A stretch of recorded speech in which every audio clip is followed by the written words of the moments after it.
Thank you for watching. I hope you liked the video, and I hope you subscribe to the channel to receive all new from us. Abydos is a city west of Balina, Sohag, and it was one of the ancient cities in Upper Egypt. Most archaeologists agree that it is the first capital of Egypt at the end of the pre-dynastic period in the first 4 dynasties, and it dates back to 5,000 years. It is located between Assiut and Luxor near Qena. It was a holy city called Greeks Tennis. Currently, it is called Al-Araba Al-Madfuna, and it is about 11 kilometers from the Nile. It has the Temple of Seti I and the Temple of Ramses II, both of which are distinguished by prominent ancient Egyptian inscriptions. This city was the main center for the worship of the god Osiris. The ancient Egyptians used to pilgrimage to it to weep the god Osiris, the guardian of eternal life and the god of the West. The oldest boats in history were discovered there. It was discovered in ancient tombs to the west of the Temple of Seti I, the father of Ramses II, founder of the 19th Egyptian dynasty, which was famous for naming many of its kings, even King Ramses XI, after the name of the founder of the family. This village is characterized by the abundance of antiquities, as its previous name was Al-Araba Al-Madfuna, because all the monuments were under the sand. Not so long ago, a large part of it was rediscovered, and there is still a lot under research and study. The last traces of the city of Abydos go back to the last era of the third Naqada civilization and the first 4 Egyptian dynasties. Those traces related to the ancient inhabitants were found in the area of the Temple of Seti I, which was established in Fema and Judah in finding the ancient city of Abydos. It is not known whether the city is surrounded by a wall, and that issue is still being investigated. Researchers have found in the ancient cemetery al-Jab, which is about 2 kilometers from the city and about 3 kilometers from the edge of the desert. They found a large number of tombs of the rulers of that region before the era of the Egyptian families, and the area of those graves is known to cemetery specialists. Other tombs were discovered in the vicinity of it, which is called the cemetery U2, including the tomb of one of the kings of the pre-dynastic period.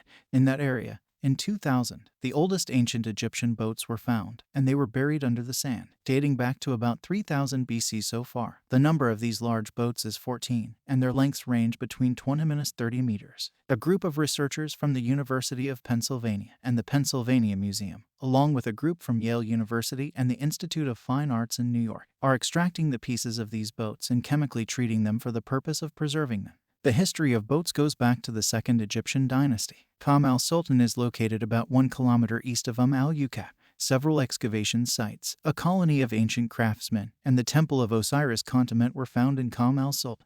The history of these effects dates back to the pre-dynastic era. During the ancient era there were dogs and jackals in the tombs, who were used as sacred guards for the tombs. And the god Khontamenti was similar to a dog or a jackal, and his name meant the first of the Westerners. That is, the first of the dead, and the sacred god was in that region at that time. The West for the ancient Egyptians was the place of the afterlife in which the dead lived, and their perception was that the god Khontamenti received them there. In later ages, Osiris became the one to do so. The kings of the first dynasty were buried in Abydos, and the ministers and assistants, whose numbers were about 200 people, were also buried near them. Then their number decreased towards the end of the period of the first dynasty rule. The temple in which the preparation and farewell of the dead was practiced was near the agricultural land and was made of timber and wicker triumphant, so that there are no traces of it today. Researchers have identified the location of the temple from the rows of tombs that surrounded it, which were dedicated to the men of the royal court. The ancient Egyptians started building using mud bricks since the second dynasty, and there are 2 buildings from this era, Shanat al-Zebib and another building that became part of a monastery. The importance of Abydos as a cemetery for the ancient kings of Egypt remained until the era of King Djoser in the 3rd dynasty.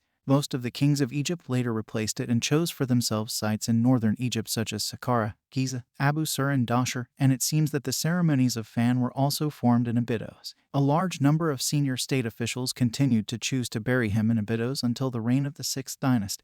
King Pepi I established a tomb for him in Abydos, which developed after that and became a temple to Osiris, and its traces still remain until now. During the first transitional period, Abydos was subject to the rule of the capital, Thebes, but it was involved in disputes. Researchers believe that King Mary Ka-Ra ordered the management of the tombs of the kings in Abydos. Despite this, Abydos retained during this period its ancient status as a cemetery for the kings of Egypt.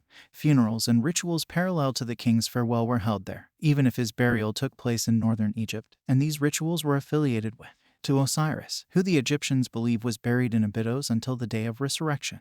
During that period, Osiris was associated with the god Khontamenti, the keeper of the tombs. Even after the Middle State, the Egyptians aspired to be buried after their death in Abydos, or to have a plaque with their name there at least. This appeared from many of the dignitaries of the state. He has a worship corner equipped with a plaque identifying him with some of his statues and tables for offerings. That is why we find that most of the paintings from the Middle Kingdom were found in Abydos. It seems that the cult of Osiris in Abydos was widespread, and writings on tomb paintings are attributed to him. Since the 11th dynasty, the ancient temple in the city center of Abydos has been rebuilt. King Senusret III built a tomb for Osiris in the southeast of Abydos. The valley temple was on the edge of the desert, and it was connected by a paved road with a length of about 700 meters to the area of the tombs. The temple was in the shape of the letter T on the edge of the desert and was built of mud bricks and about 160 meters long and 156 meters wide. 2 tunnels were constructed in the northern part that reached the cemetery, which is located at a depth of 24 meters underground.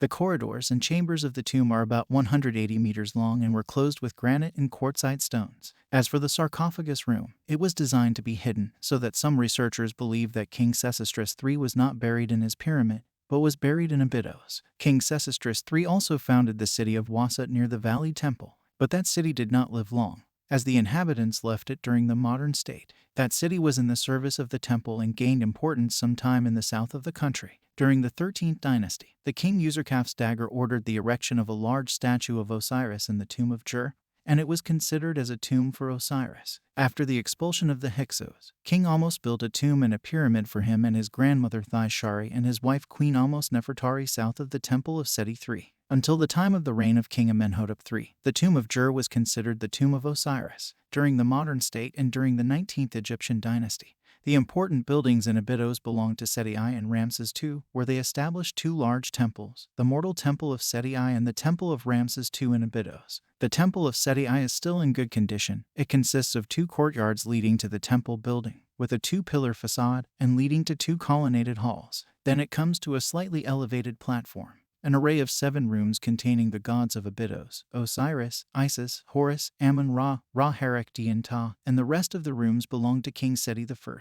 Religious rites took place in the square adjacent to the Temple of Osiris. A list of the kings of Abydos was also found in a building located in the southern part of the temple. There is a possible tomb of the king behind this temple in the form of the tomb of Osiris, also called Osirian. Abydos retained its privileged position also during the late period. Great tombs of great personalities were built in it during the late period until the 25th dynasty, and some members of the Kushite royal family were buried there. The Abydos King List tablet contains 76 names of the kings of Egypt. The names mentioned in the list refer to the royal title known as Nesut Baiti, in addition to the Ankh symbol of life on one of the walls of the Temple of Seti I. Thank you for watching, and I hope you liked the video and subscribe to the channel to receive all new information related to the ancient pharaonic kings.